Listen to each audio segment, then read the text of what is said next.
जय श्री कृष्ण। स्वागत है आप सभी का हमारे आत्मिक ज्ञान चैनल में।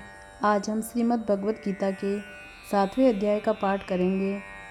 7वें अध्याय में श्री कृष्ण ने अर्जुन को ज्ञान विज्ञान योग के बारे में जानकारी देते हैं और कहते हैं कि सत्व रज तम इन तीनों गुणों के प्रभाव से ये सारा संसार मोहित हो रहा है, इसलिए ये मुझ अव्यय परमात्मा को नहीं जान पाते। लेकिन जो भक्त सिर्फ मुझ में ही मन लगाकर मुझको ही सर्वोत्तम गतिमान मेरा आश्रय ग्रहण करता है, वह ज्ञानी अनेक जन्मों के बाद मुझे पा जाता है। इसी क्रम में श्री कृष्ण भगवान जी बोले, हे पार्थ, जो मुझ में मन लगाकर मेरे ही आश्रय होकर योगाभ्यास करते हुए मेरे स्वरूप का संशय रहित पूर्ण ज्ञान होगा, सो सुनो। विज्ञान के सहित वह पूर्ण ज्ञान मैं तुम्हें सुनाता हूँ, जिसके जानने से तुमको इस लोक में और कुछ जानना शेष न रहेगा। सहस्त्रों मनुष्यों में से कोई एक सिद्धि प्राप्ति के लिए यत्न करता है। उस यत्न करने वाले सिद्धों में से भी कोई बिरला ही मुझे ठीक जान पड़ता है।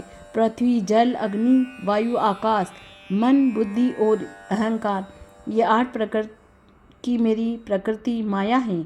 इस प्रकृति को अपरा अचेतन अर्थात जड़ कहते हैं। और हे महाबाहु, इससे दूसरी प्रकृति चेतन है, जिसने संपूर्ण जगत धारण किया है। इन्हीं दोनों प्रकृतियों से सब प्राणी मात्र उत्पन्न होते हैं। ऐसा जानो, ये प्रकृतियाँ हमसे ही उत्पन्न हुई हैं। इस तरह सब जगत की उत्पत्ति और प्रलय का कारण मैं ही हूँ। हे धनंजय, जिस प्रकार धागे में मणि पिरोई जाती है, उसी भांति यह संसार मुझ में ही गुथा हुआ है।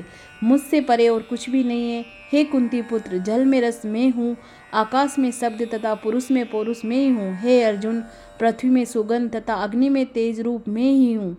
सब प्राणियों में जीवन और तपस्वियों का तप मैं ही हूँ। हे पार्थ, समस्त प्राणियों में सनातन बीज रूप मुझको ही जानना चाहिए। बुद्धिमानों में बुद्धि रूप और तेजस्वियों में तेज मैं ही हूँ। हे अर्जुन, काम और रोग रहित बलवान पुरुषों में बल और पुरुषों में धर्म के विरुद्ध जानने वाला काम मैं ही हूँ। जितने भी सात्विक राजस तामस पदार्थ है, वे सब मुझसे ही उत्पन्न हुए, परंतु उनमें मैं नहीं रहता हूँ। ये सब मुझसे हैं। सत्व रज तम इन तीनों गुणों के प्रभाव से यह सारा जगत मोहित हो रहा है। इस कारण ये इससे परे मुझ अव्यय परमात्मा को नहीं जानता। यह मेरी गुणमयी और दिव्य माया अति दुस्तर है। जो मुझको अनन्य भाव से बचते हैं, वे इस माया को पार कर जाते हैं। जो पापी मूढ़ नराधम माया ने जिनका ज्ञान हर लिया है और जो आसुरी भाव ग्रहण कर लिए हैं, वे मुझको नहीं पाते।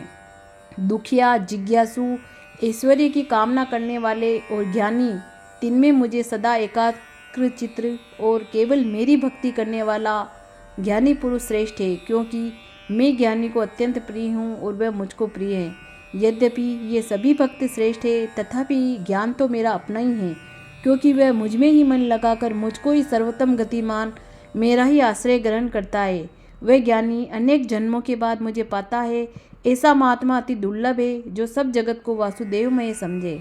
अपनी अपनी प्रकृति के नियम के अनुसार मनुष्य भिन्न भिन्न काम वासनाओं के अधीन होकर उनकी उपासना करते हैं। हे अर्जुन, जो भक्त श्रद्धापूर्वक जिस जिस देवता का पूजन करना चाहते हैं, उन पुरुषों की उस श्रद्धा को मैं दृढ़ कर देता हूँ।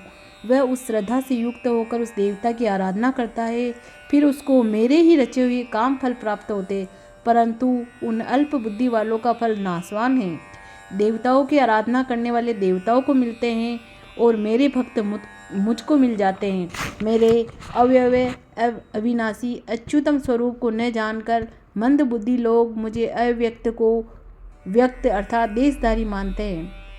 मैं योग माया से आच्छादित होने के कारण सबको नहीं दिखता हूँ। उसी से मूढ़ लोग अनादि तथा अविनाशी मुझको नहीं जानते। हे अर्जुन, मैं भूत भविष्य और वर्तमान के सब प्राणियों को जानता हूँ, पर मुझे कोई भी नहीं जानता। हे भारत, हे परंतप, इच्छा और द्वेष से उत्पन्न होने वाले सुख दुख आदि द्वंद्वों के मोह से जगत के सब प्राणी मात्र भ्रम में फंस जाते हैं। जिन पुण्यात्माओं के पाप नष्ट हो गए, वह पुरुष द्वंद्व मोह से छूटकर दृढ़ निश्चय करके मेरी भक्ति करते हैं। जो आश्रय लेकर जीवन मरण से दूर करने के अर्थ प्रयत्न करते, वे पुरुष ब्रह्म, आत्मज्ञान और संपूर्ण कर्म को जानते हैं। जो अधिभूत, अधिदेव और अधियज्ञ इन सब में व्यापक मुझको जानते हैं, वे समाधि निष्ठ पुरुष मरण काल में भी मुझको जानते हैं। इति श्रीमद् भगवद गीता का 7वां अध्याय समाप्त। जल्दी हम आपके सामने 7वें अध्याय का मातम्य लेके आएंगे। उसके लिए आप हमारे चैनल को लाइक, शेयर और सब्सक्राइब करें। तब तक के लिए धन्यवाद। जय श्री कृष्ण।